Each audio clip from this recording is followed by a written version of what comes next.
Jano sa hádal s otcom, že je staromodný. Nechcel vynoviť studenú podlahu v ich dome ani nové stroje na pole.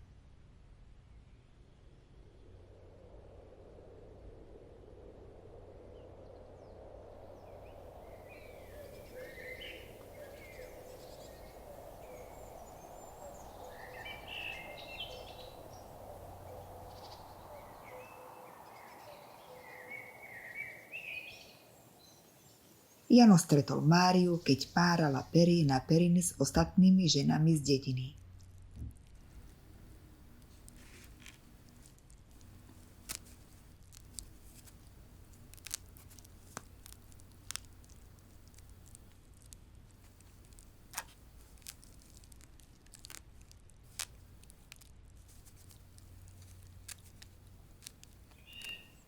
Na ich svadbe Mária zaspievala Janovi smutnú pieseň, lebo onedlho odišiel do Ameriky.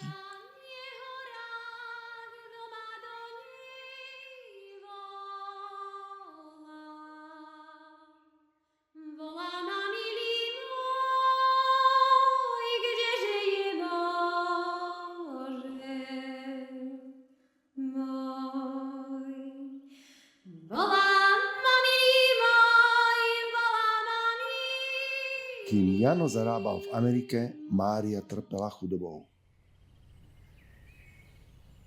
Jedla len zvyšky sušeného ovocia.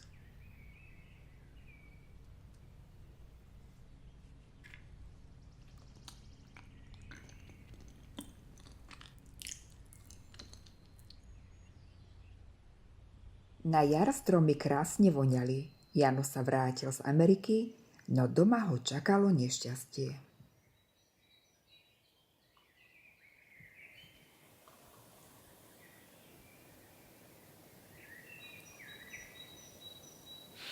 Čo sa ďalej stalo s Janom a Máriou?